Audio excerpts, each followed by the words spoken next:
زمین و زمان تمہارے لیے، مکین و مکان تمہارے لیے۔ الحمدللہ رب العالمین، والصلاة والسلام علی حبیبہ محمد وآلہ وصحبہ اجمعین۔ اما بعد فاعوذ باللہ من الشیطان الرجیم، بسم اللہ الرحمن الرحیم۔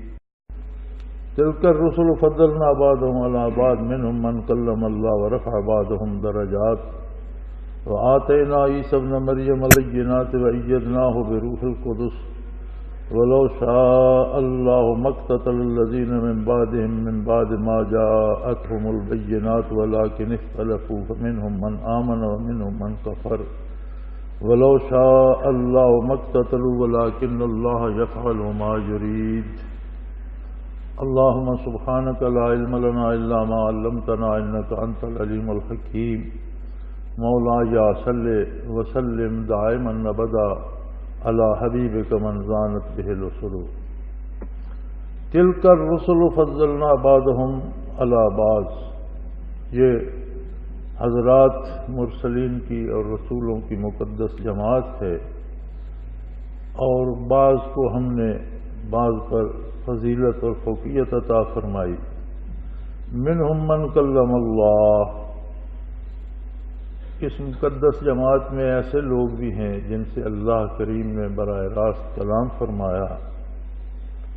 ورفع بعضهم درجات، اور بہت سے ایسے بھی ہیں دوسرے جن کو اور بہت سے درجوں میں فضیلت عطا فرمائی۔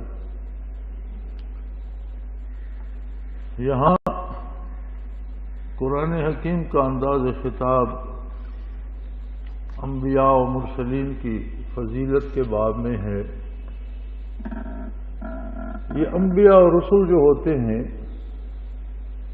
مخلوق کے لیے اللہ کی رحمت کا واحد سبب ہوتے ہیں۔ انسان اللہ کی ایک عجیب مخلوق ہے اور واحد مخلوق ہے جسے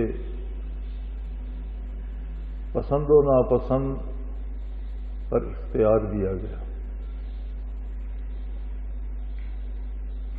آج کی سائنس جو ہے اس کی تحقیق اس بات تک پہنچی کہ بہت ہی کھربوں چھوٹے چھوٹے چھوٹے چھوٹے مادے کے جو سیل ہیں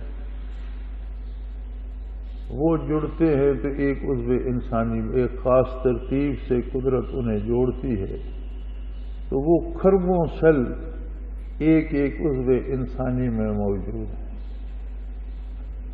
اور ایک عجیب بات ہے کہ پھر موجودہ سائنس کے نزدیک بھی قرآن حکیم نے تو آج سے 14 صدیاں پیشتر یہ باتیں بتائیں،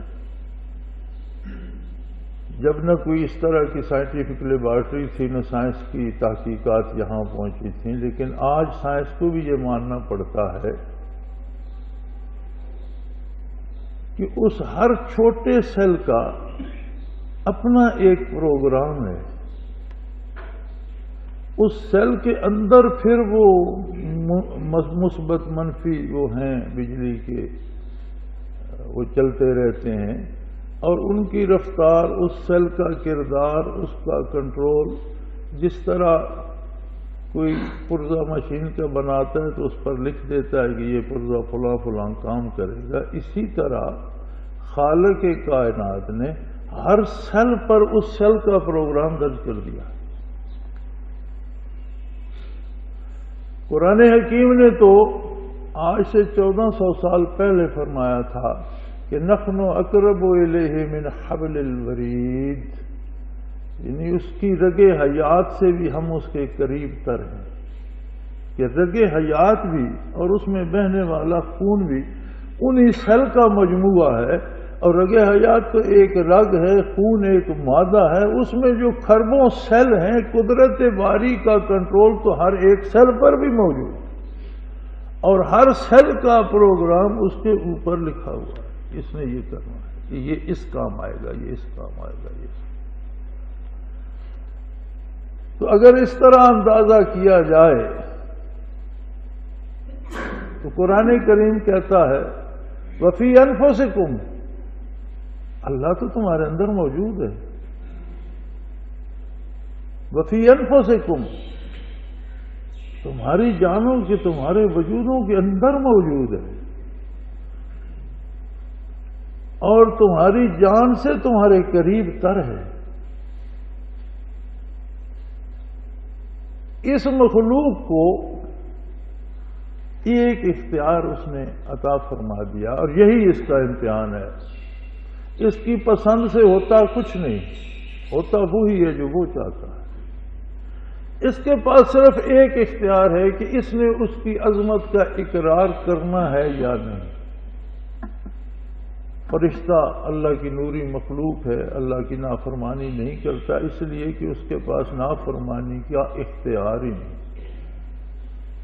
اسے فرما برداری ہی کرنا ہے۔ ساری کائنات میں کوئی چیز ایسی نہیں جس کے پاس اختیار ہو کہ وہ چاہے تو اطاعت کرے چاہے تو نافرمانی کرے، ایسی کوئی مخلوق نہیں سوائے انسانوں کے یا جنوں کی۔ یہ ایک ایسی مخلوق ہے، جنات ایک ایسی مخلوق ہے جو مکلف ہے، لیکن جنات میں وہ روح نہیں ہے جو انسانوں میں۔ جنات کی روح الگ تخلیق ہے، انسانی روح الگ تخلیق ہے۔ انسانی روح کا تعلق عالم امر سے ہے، قل الروح من امر ربی۔ عالم امر وہ ہے جہاں خلق کی حد ختم ہو جاتی ہے، جہاں مخلوق ختم ہو جاتی ہے، وہاں سے عالم امر شروع ہوتا ہے۔ امر اللہ کی صفت۔ اب اس سے کس طرح روح کو اللہ نے تخلیق فرمایا، یہ راز اللہ نے نہیں بتایا۔ فرمایا کہ اس کے لیے تمہارے پاس شعور اور علم اور دانش نہیں ہے۔ قل الروح من امر ربی وما اوتیتم من العلم الا قلیلا۔ یہ روح کی تخلیق کیسی ہوئی، اس کے مقابلے میں تمہارے سارے علوم کمزور ہیں، تھوڑے ہیں، قلیل ہیں۔ سارا کچھ جاننے کے باوجود بھی تم کچھ نہیں جانتے کہ اتنی جان سکو کہ عالم امر میں روح کی تخلیق کیسے۔ ہاں، تمہارے لیے یہ جاننا کافی ہے کہ روح انسانی عالم امر، عالم امر صفت الہی ہے، اور اللہ کی صفات بھی ازلی و ابدی ہیں، ان کے لیے فنا نہیں ہے۔ اللہ کی کوئی صفت ایسی نہیں کہ نہیں تھی تو اللہ نے گھڑ کے اپنے ساتھ لگا لی، یا آج ہے تو کل نہیں رہے گی، نہیں، جیسے اس کی ذات قدیم ہے ویسے اس کی صفات قدیم۔ اب چونکہ روح انسانی عالم امر سے ہے تو جیسے عالم امر کبھی ختم نہیں ہوگا، روح انسانی کبھی ختم نہیں ہوگا۔ جو بدن روح کو عطا کیا وہ مادے سے بنایا، لیکن اس کا تعلق روح سے ایسا مضبوط ہو گیا کہ اس ہر سیل کا جو کسی وجود کا حصہ ہے روح کے ساتھ تعلق ہو۔ جب روح قائم رہے گی تو یہ سارے اجزاء بھی اس کے ساتھ قائم رہیں گے۔ اب اگر وہ واپس اپنے گھر پہنچتا ہے، جنت میں پہنچتا ہے، اللہ کی رضا پاتا ہے، تو جنت بنی آدم کا گھر ہے، تو بھی ہمیشہ رہے گا۔ اور اگر گھر کا راستہ بھول جاتا ہے، عظمت الہی کا انکار کرتا ہے اور جہنم میں جا گرتا ہے، تو بھی رہنا اسے ہمیشہ ہوگا، ختم نہیں ہوگا۔ اب اس جنت اور جہنم کی جو راستے کا اختیار ہے وہ انسان کو دے، اس سے آگے جو ہوتا ہے وہ خود کرتا ہے۔ ہاتھوں میں قوت اس نے دی، بازوؤں میں قوت اس نے دی، آنکھوں کو بینائی اس نے دی، جب چاہے جس چیز کو چاہے روک دیتا ہے، لیکن انسان جو چاہے کرتا ہے وہ روکتا نہیں،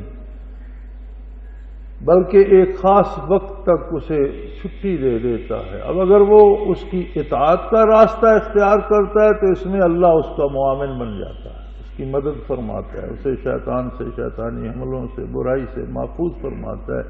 اپنے تک پہنچنے کے لیے آسانیاں فرما دیتا ہے۔ یہدی الیہ من ینیب، جس کے دل کی گہرائی میں اللہ کی طلب پیدا ہو جائے اسے اللہ اپنی طرف بلا لیتا ہے، اپنا راستہ دکھا دیتا ہے۔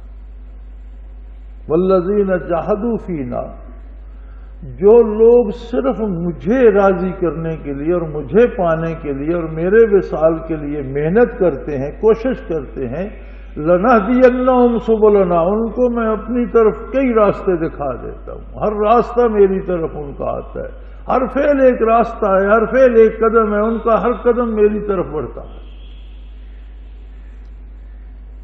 اب یہ جو ہدایت کا فیصلہ ہے،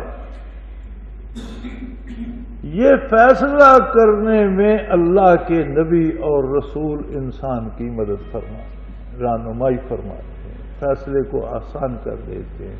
یہ جو باتیں میں عرض کر رہا ہوں یہ میری نہیں ہیں، یہ نبی رحمت صلی اللہ علیہ وسلم کی ارشاد فرمائی ہوئی ہے، اور یہی نبیوں اور رسولوں کا منصب جلیلہ ہوتا ہے کہ انسان دنیا کو دیکھ کر، دنیا کی رنگینی دیکھ کر، دنیاوی لذتیں دیکھ کر اس میں کھو نہ جائے۔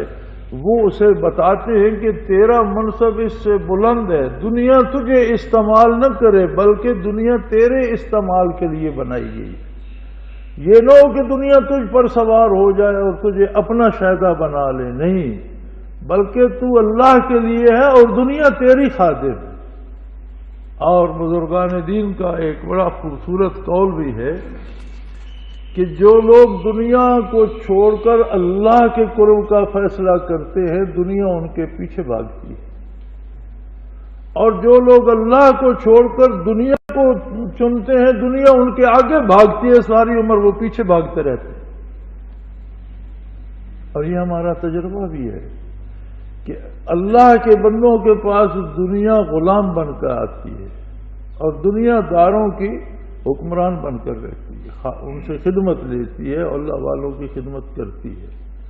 تو دنیا کو برا یا فضول کہنا بھی غلط بات ہے، دنیا اللہ کی مخلوق ہے اور اس نے اتنی خوبصورت، اتنی لذیذ بنائی ہے کہ دنیا کو اس نے اپنے مقابلے میں رکھ دیا ہے۔ وہ جو شاعر نے کہا تھا نا کہ رخ روشن کے آگے شمع رکھ کر وہ یہ کہتے ہیں ادھر جاتا ہے دیکھیں یا ادھر پروانہ آتا ہے، کہ میرے محبوب اتنا حسین ہے کہ اس نے اپنے رخ روشن کے آگے ایک شمع جلا کر رکھ دی، اور پروانے کا امتحان لے رہا ہے کہ پروانہ شمع پہ نثار ہوتا ہے یا اس کے رخ روشن پہ نثار ہوتا ہے۔ تو قدرت کا نظام بھی ایسا ہے کہ یہ دنیا ایک شمع ہے اور دوسری طرف جمال الہی ہے۔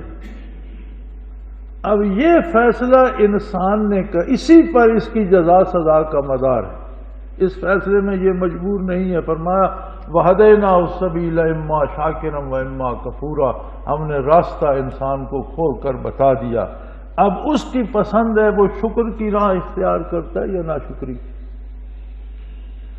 یہ جو شکر کا راستہ، وصول الہی کا راستہ، یہ جو حضور حق کی بات ہے، یہ جو سائنس آج کر رہی ہے، یہ ہر نبی نے بتائی، اور ہر نبی جس قوم کی طرف مبعوث ہوا، جتنے علاقے کی طرف مبعوث ہوا اور جتنے عرصے کے لیے مبعوث ہوا، اس عرصے میں اس علاقے ان لوگوں کے لیے رحمت حق کا دروازہ صرف اللہ کا نبی اور رسول تھا۔ اور فرمایا رسولوں کو اہم نہ سمجھو، یہ اللہ کے خاص بندے ہیں، اللہ کی بات بندوں کو بتاتے ہیں، اللہ کا راستہ بندوں کو بتاتے ہیں، بندوں کو اللہ تک پہنچنے کی ہمت دلاتے ہیں اور اس کا سبب بنتے ہیں۔ اور ان میں ایسے پہلی بات یہ فضلنا بعضهم علی، ہم نے بعض کو بعض پر فضیلت دی۔ اب دیکھیں بات کرنے کا ایک انداز ہوتا ہے، کسی بادشاہ کو خواب آیا، اس نے خواب میں دیکھا کہ اس کے سارے دانت گر گئے۔ اب اس نے کسی تعبیر کرنے والے کو بلایا اور اس سے پوچھا کہ میں نے خواب دیکھا ہے کہ میرے سارے دانت گر گئے۔ اس نے کہا جی اس کی تعبیر تو یہ ہے کہ آپ کے سارے عزیز و اقارب آپ کے سامنے مر جائیں۔ بادشاہ بڑا برہم ہوا، اسے سزا دے دی، اس پر ناراض ہوا۔ پھر کسی دوسرے کو بلایا، اس نے خواب سنا، اس نے تعبیر دی جی کہ اس کی تعبیر یہ ہے کہ حضور جہاں پناہ کی عمر سب سے طویل ہوگی۔ مفہوم تو ایک ہی تھا، یعنی سب سے طویل ہوگی تو یہی مطلب ہے کہ سارے مر جائیں گے، آپ باقی ہوں گے۔ لیکن اس پر بادشاہ خوش ہوا اور اسے انعام دیا۔ تو بات ایک ہی تھی، کرنے کا اسلوب جو تھا وہ مختلف تھا۔ قرآن حکیم نے یہاں انبیاء اور رسل کی بات کرنے کا جو اسلوب بتایا، اس میں یہ نہیں کہا کہ کوئی نبی کسی نبی سے درجے میں کم تھا، نہیں۔ فضلنا بعضهم علی بعض، بعض کو بعض پر ہم نے فضیلت دی، سارے فضیلت والے ہیں، بعض زیادہ فضیلت والے۔ اب اگر کوئی زیادہ ہے تو دوسرا کم ہوگا، لیکن انبیاء کے معاملے میں یہ لفظ استعمال کرنا گستاخی۔ اور قرآن کریم کا اسلوب یہ کہ سب اچھے ہیں، اچھوں میں کچھ بہت اچھے ہیں۔ ہر نبی اللہ کی رحمت کا امین تھا، ہر نبی ہدایت کا سبب اور ہادی تھا، ہر نبی نے اللہ کی مخلوق کو اللہ سے ملانے کی کوشش کی، لیکن کچھ تو ان میں سارے اچھے ہیں، کچھ بہت ہی، کچھ تو ایسے ہیں جن سے اللہ نے براہ راست کلام فرمایا۔ منہم من کلم اللہ، کلام متکلم کے مزاج اور اس کی ذات کا آئینہ ہوتا ہے۔ آپ کسی شخص کی بات روز سنتے رہیں، اس کی عادات آپ میں آ جائیں۔ آپ کسی بندے کو جواریوں کے ساتھ بٹھا دیں، وہ جوئے نہ کھیلے، ان کی باتیں سنتا رہے، آخر اسے جوئے میں دلچسپی پہ اس کا مزاج ایسا بن جائے۔ آپ کسی کو بٹیر بازوں کبوتر بازوں کے پاس بٹھا دیں، ان کی باتیں سنتا رہے، وہ آخر وہ بھی شروع کر لے گا۔ آپ نیکوں کی محفل میں بیٹھیں، بھلی باتیں سنتے رہیں، آپ کا بھی نیکی کو دل چاہے گا۔ آپ کسی بری مجلس میں بیٹھے، آپ پر بھی برائی غالب آنے لگ جائے گی، آپ کا ذہن بھی برائی سوچنے لگ جائے گا۔ بات کرنے والے کا، متکلم کا، سننے والے پر، سامع پر اس کی ذات کا ایک پرتو، ایک اثر پڑتا ہے۔ پھر ان ہستیوں کو دیکھو جو خود رسول تھے اللہ کے، اور پھر اللہ نے ان سے ذاتی طور پر کلام بھی فرمایا۔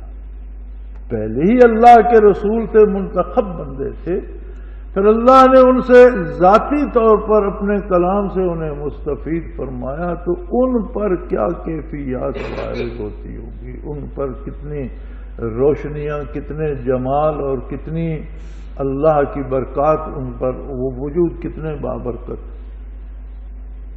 اور فرمایا تم اندازہ نہیں لگا سکتے،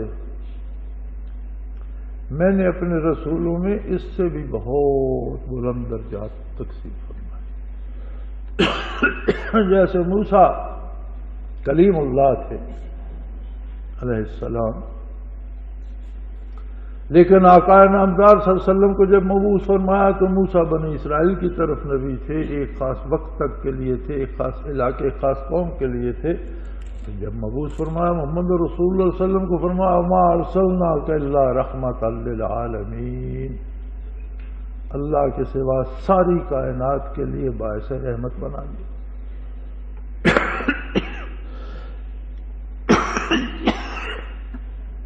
لیکن یہ یاد رہے کہ فرمایا بعض کو بعض پر فضیلت دی،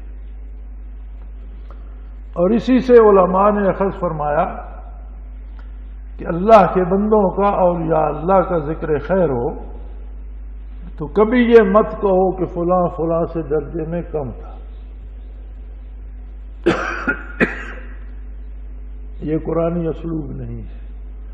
ہاں یہ کہہ سکتے ہو کہ سارے اچھے تھے، فلاں ان میں بھی بہت اچھا تھا، سب سے اللہ کی رحمتیں تقسیم ہوئی، سب نے اللہ کے بندوں کو ہدایت کا درس دیا، لیکن فلاں بزرگ نے بہت اچھا دیا۔ یعنی سب اچھے تھے، بعض اچھوں میں اور بھی اچھے تھے، لیکن آپ کسی کو کم نہیں کہہ سکتے کہ رب العالمین نے اس قانون کا لحاظ رکھا، اپنے کسی نبی کو کم نہیں کہا۔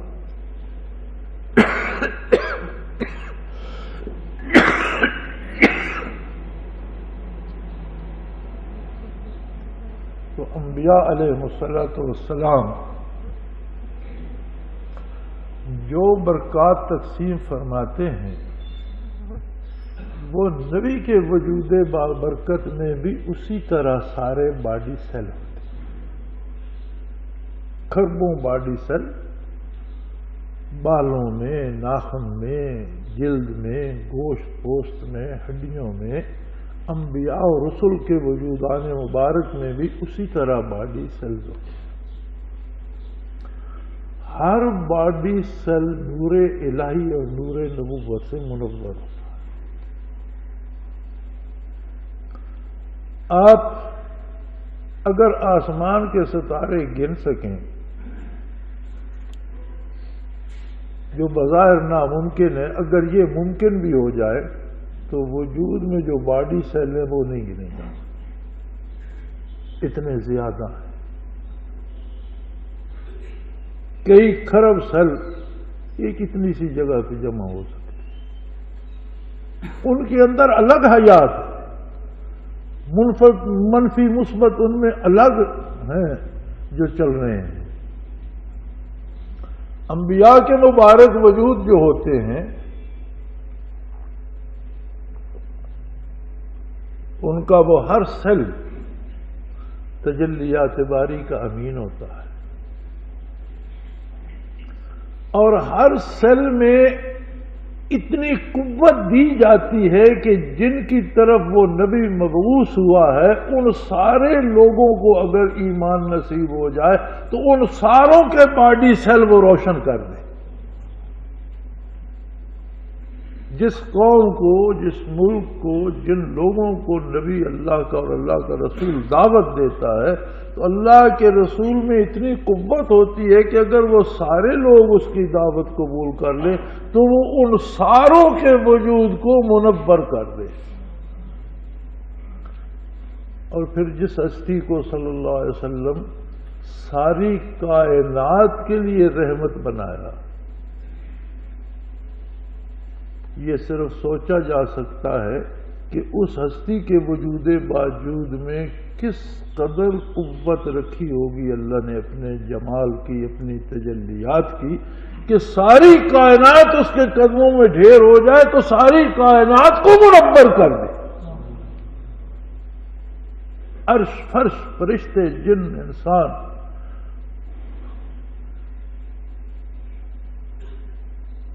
تحت الثرى سے لے کر ثریا تک،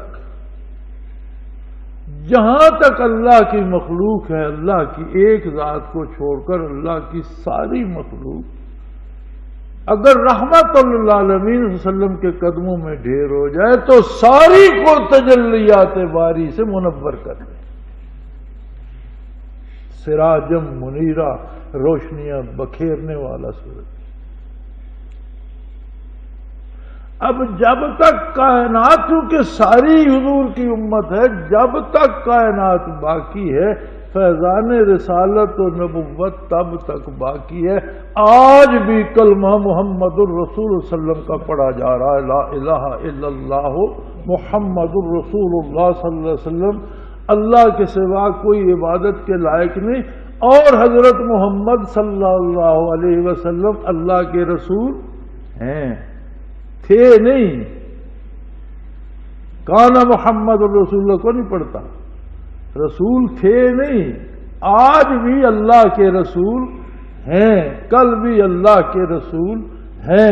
جب تک سورج طلوع و غروب ہوتا ہے اللہ کے رسول ہیں. وہ نور کی شمعیں جگمگ جگمگ کر رہی ہیں، وہ روشنیاں آج بھی روشن ہیں، تا ابد رہیں گی. اب یہ فیصلہ اس نے انسان پر چھوڑ دیا کہ تجھے میں نے عقل دی، شعور دیا، ایک رائے دینے کی قوت دی. کیا تو میرے اس نبی سے مستفید ہونا چاہتا ہے، یا پھر دوسرا راستہ بھی اس قادر مطلق نے بتایا کہ دوسرا ایک راستہ ہے. اب وہ لاکھوں میں بٹ جائے لیکن اصل میں ایک ہے، اور وہ ہے شیطان کی پیروی. فرمایا انہ لکم عدو مبین، شیطان تمہارا سب سے بڑا اور کھلا دشمن ہے. لا تتبعوا خطوات الشیطان، کبھی شیطان کے نقش قدم پر چلنے کی حماقت نہیں کریں۔ دو ہی راستے ہیں، ایک ہے محمد الرسول اللہ صلی اللہ علیہ وسلم کے نقش قدم پہ چلنا، دوسرا ہے شیطان کے نقش قدم پہ چلنا۔ فیصلہ انسان تجھ پر ہے، ادھر جاتا ہے دیکھیں یا ادھر پروانہ آتا ہے۔ اگر شیطان کے پیچھے چلتا ہے، اگر ایمان قبول ہی نہیں کرتا تو کافر کا ہر باڈی سیل روشن ہوتا ہی ہے، یعنی ہر انسان کے پاس دیا بھی ہے، اس میں تیل بھی ہے، اس میں بتی بھی ہے، چراغ بھی ہے، اس میں تیل بھی ہے، بتی بھی ہے۔ اب اس بتی کو روشنی چاہیے، وہ روشنی ہے اللہ و اللہ کے رسول صلی اللہ علیہ وسلم پر ایمان۔ جیسے کہے گا لا الہ الا اللہ محمد الرسول اللہ، دل سے کہے گا، زبان سے ادا کرے گا تو چراغ روشن ہو جائے گا، نہ صرف دل میں، ہر باڈی سیل میں کھربوں روشنیاں پھیل جائیں گی، اور جتنے اس سے پہلے گناہ کر چکا ہے کفر کی تاریکی کے ساتھ سارے گناہ بھی کافور ہو جائیں گے۔ اگر 70 60 80 سال جی چکا، کفر شرک میں، گناہ میں، برائی میں، شیطان کی پیروی میں بسر ہوئے، لیکن وہ چراغ اس سے اللہ نے مرنے تک چھینا نہیں۔ جب موت آ جاتی ہے پھر وہ استعداد سلب ہو جاتی ہے، مرنے کے بعد یا موت کے واضح ہونے کے بعد پھر کافر کی توبہ قبول نہیں ہوتی، پھر اس سے وہ چراغ چھین لیا جاتا ہے۔ جب تک اس کی سانس چل رہی ہے وہ چراغ اس کے پاس ہے۔ جب بھی لا الہ الا اللہ محمد الرسول اللہ پڑھ لے وہ روشن ہو جائے گا، اور اتنا روشن ہوگا کہ جتنی زندگی گزار چکا ساری زندگی کا کفر شرک اور سارے گناہ کافور ہو جائیں گے، اور وہ بالکل اول و آخر ایک نوری مجسمہ بن جائے گا جس پر اللہ کی رحمت ہے۔ اگر اتنا کمال کسی کافر کو کلمہ پڑھنے پہ ملتا ہے تو کتنے خوش نصیب ہیں وہ لوگ جو مسلمان ماؤں کی گود میں پیدا ہوئے، اور پیدا ہوتے ہی جن کے کان میں پہلی آواز یہ پڑی اشہد ان لا الہ الا اللہ اشہد ان محمد رسول اللہ۔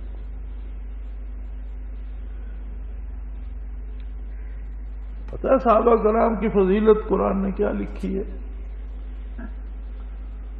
ثم تلین جلودہم وقلوبہم الی ذکر اللہ، نور نبوت کی روشنیاں ان کے ہر باڈی سیل میں پہنچی، اور عرفاً کہہ دیا کہ کھال سے لے کر نہا خانہ دل تک ہر سیل جو ہے وہ خود ذاکر، ہر سیل اللہ اللہ کرنے لگا۔ ثم تلین جلودہم وقلوبہم الی ذکر، کھال سے لے کر نہا خانہ دل تک وجود کا ہر ذرہ اللہ اللہ پکارنے لگا۔ اور یہی برکات نبوت آج بھی اسی کی ضرورت ہے۔ آج بھی وہ لوگ چاہیے کہ جن کے پاس بیٹھ کر آج بھی وجود کا ذرہ ذرہ اللہ اللہ کرنے لگ جائے، اور یہ برکات نبوت ہیں، اور نبوت قائم ہے، آپ کی برکات بھی قائم ہے، اور جب تک قائم رہے گی دنیا تب تک یہ برکات تقسیم ہوتی رہیں گی۔ اور یہی شناخت ہے کسی کو راہبر یا پیر بنانے کی، کہ اگر اس کے پاس بیٹھنے سے دل اور وجود ذاکر ہوتا ہے تو وہ واقعی راہبر ہے، اور اگر یہ نہیں ہوتا، بھینس نے بچڑا دے دیا اور گائے شیردار ہو گئی اور بیٹا برسی ہو گیا، اس میں پیر کا کوئی کمال نہیں، یہ اس کا اپنا نظام ہے اور اس کے حکم سے چلتا ہے۔ جن کے پیر نہیں ہیں ان کی گائے بھی بچڑے دیتی ہیں، اور ان کے ہاں بھی بچے پیدا ہوتے ہیں، اور انہیں بھی روزی ملتی ہے۔ جو سرے سے اللہ کو نہیں مانتے وہ ان کی روزی بند نہیں کرتا۔ دادا جان اللہ پاک ان پر کروڑوں رحمتیں فرمائے، ایک پنجابی شعر پڑھا کرتے تھے کہ پالن والا سر تے حاضر کل جیاں نوں پالے، پالن والا سر تے حاضر کل جیاں نوں پالے، اے بھی ویکھ نہ دھکے در تو رنج ہو برات نہ ٹالے۔ وہ تو جو اسے نہیں مانتے ان کی روزی بھی نہیں روکتا، ایک وقت تک مہلت دے رکھی ہے، پھر ان سے بات کرے گا، روبرو بلائے گا، ثبوت مانگے گا، ایسا کیوں کیا تم نے؟ ان کے پاس جب کوئی عذر نہیں رہے گا تو سزا پائیں۔ فرمایا تلک الرسل فضلنا بعضهم علی بعض۔ اب اللہ کے رسولوں کی برکات یہ ہے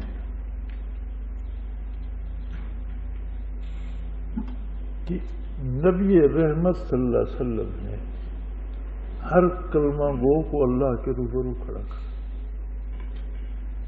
اب کتنے لوگ ہم یہاں بیٹھے ہیں، کوئی پڑھا لکھا ہوگا، کسی نے پڑھا نہیں ہوگا، کوئی زیادہ عابد و زاہد ہوگا، کوئی ہم سا بدکار ہوگا، لیکن جب صلاۃ شروع ہوگی تو کسی کو کوئی روکے گا نہیں، ہر کوئی اپنی بات اپنے پروردگار سے کرے گا۔ ہر بندے کو یہ عزت دے دی محمد الرسول صلی اللہ علیہ وسلم نے کہ اس کی کوئی گلی محلے میں سنتا ہے یا نہیں، گھر میں یا برادری میں کوئی سنتا ہے یا نہیں، اس کی بات اس کی بیوی بھی نہیں سنتی، بچے بھی نہیں سنتے، لیکن اللہ سنتا ہے۔ فرمایا تم یہاں کھڑے ہو جاؤ، اپنے اللہ سے باہر کر دیا ہم سخن بندوں کو خدا سے۔ تو اب بھی اگر کوئی آپ صلی اللہ علیہ وسلم کی برکات سے محروم رہے تو اس سے بڑی محرومی کیا ہو؟ یہ تو کتنا اس کا احسان ہے۔ پھر یہ بارگاہ جو ہے انبیاء اور رسل کی یہ بڑی نازک تر ہے۔ یہاں میرے پاس سپریم کورٹ کے جسٹس صاحب تشریف لائے اور یہی بات فضائل نبوت کی چل پڑی تو بڑی خوبصورت بات انہوں نے وہ فرمانے لگے کہ دیکھیں جی، ہماری تو عمر گزر کے مقدمے سنتے اور دیکھتے اور جرائم کی دنیا سے ہمارا واسطہ رہا، ان کے ساتھ ڈیل کرتے، کون بے گناہ کون قصوروار سزائیں دیتے، لیکن ہر سزا دینے سے پہلے موقع دیا جاتا ہے صفائی کا، صفائی کی شہادت پیش کرو۔ کوئی ملازم ہے تو اسے شوکاز نوٹس دیا جاتا ہے، کیوں نہ تمہارے خلاف یہ قدم اٹھایا جائے، جواب دو۔ یعنی کوئی بھی سزا دینے سے پہلے عدلیہ میں جاؤ تو وہ موقع دیتے ہیں، اپنی صفائی کے گواہ پیش کرو، اپنی صفائی کا ثبوت پیش کرو، اپنی بے گناہی کا ثبوت پیش کرو، اپنا وکیل پیش کرو۔ ملازم ہو تو اسے شوکاز نوٹس دیتے ہیں، لیکن وہ کہنے لگے ایک جرم ایسا ہے، اچھا اللہ کا نظام ایسا ہے کہ وہ بھی شوکاز نوٹس عطا فرماتا ہے، قیامت کو سب کو کھڑا کرے گا، ان کو اعمال نامے ان کے پکڑائے گا، پھر ان پر سوال کرے گا کہ ایسا ایسا تو نے کیوں کیا، تیرے پاس کوئی صفائی کو ہے تو بتا۔ تو صفائی پیش نہیں کر سکے گا، سزا پائے گا۔ ایک جرم ایسا ہے جس پر نہ کوئی شوکاز نوٹس ہے نہ صفائی کا موقع ہے، اور وہ ہے بارگاہ رسالت کی گستاخی۔ لا ترفعوا اصواتکم فوق صوت النبی صلی اللہ علیہ وسلم، خبردار کبھی اپنی آواز بھی حضور کی آواز مبارک بول پر بلند نہ کرو۔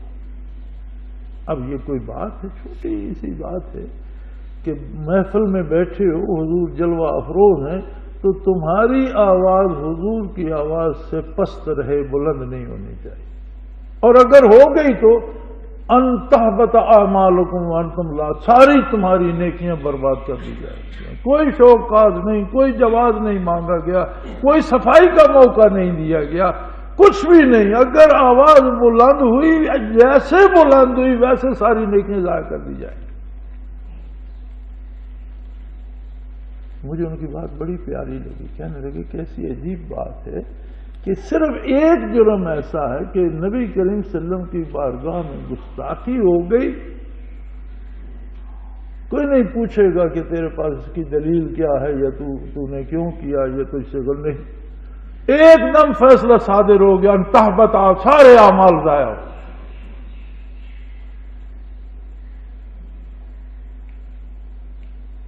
آج ہم کہتے ہیں کہ ہم زبوں حال ہیں، مسلمان دنیا میں مظلوم ہے، اس پر کافر غالب ہیں۔ میرے بھائی، اگر کوئی حضور کی آواز مبارک پر تھوڑی سی آواز بلند کر دے، اونچا بولے، تو ساری نیکیاں ضائع ہو جاتی ہیں۔ اگر حضور کے احکام کو چھوڑ کر غیروں کی پیروی کرے تو اس کا کیا حشر ہونا چاہیے؟ صرف آواز بلند کرتا ہے تو ساری نیکیاں ضائع ہو جاتی ہیں۔ اور قرآن کے مخاطب اول صحابہ کرام ہیں۔ جس مجلس میں یہ حکم نازل ہو رہا ہے وہاں تو ابو بکر صدیق اور فاروق اعظم، عثمان غنی اور حضرت علی کرم اللہ وجہ الکریم جیسے خلفائے راشدین بھی جلوہ افروز ہیں۔ وہاں تو بدر و احد والے بھی شامل ہیں، جن میں مکہ کی تکالیف 13 برس جن نے برداشت کی، وہ بھی وہاں موجود ہیں۔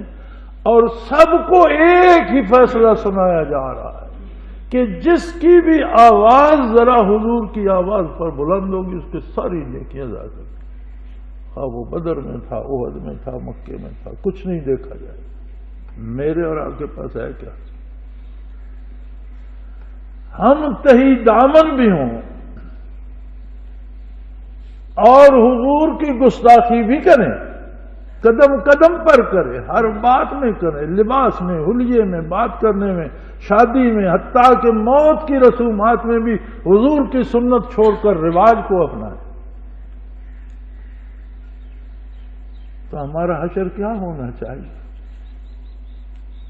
یہ تو پھر اس کا کرم ہے کہ اس نے ہم سے کلمہ نہیں چھینا، ورنہ ہمارا حشر تو عام آدمی کے سامنے آپ یہ جرم اور یہ فیصلہ اور یہ حالات رکھے تو وہ کہے گا تمہیں تو مسلمان ہونے کا حق حاصل، تمہارا تو ایمان سلب ہونا چاہیے۔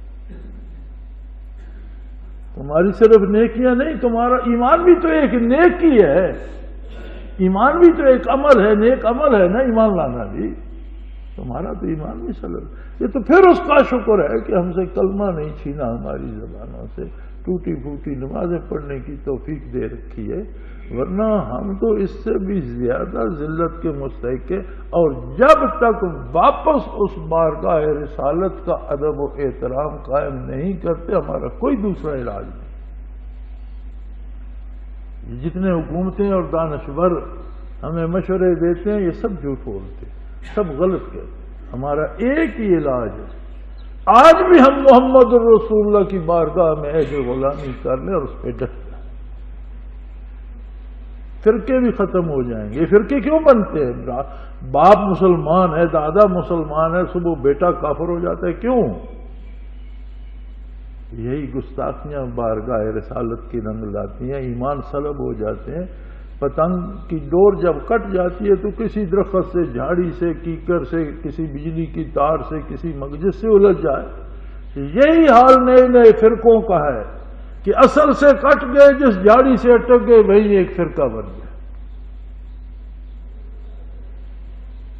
فرقہ تو ایک ہی تھا، لا الہ الا اللہ محمد الرسول اللہ، اور ایک ہی ہے، باقی کٹی ہوئی پتنگیں ہیں، کوئی فرقے نہیں ہیں۔ جو پتنگ اصل سے کٹ گئی وہ جہاں جہاں 10 اٹک گئی وہاں ایک ٹولہ بن گیا۔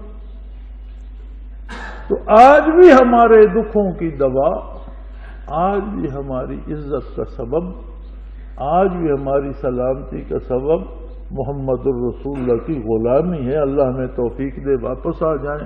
یہ موضوع لمبا ہے، وقت ختم ہو گیا، انشاءاللہ اگلے جمعے پہ حاضر ہوں گے۔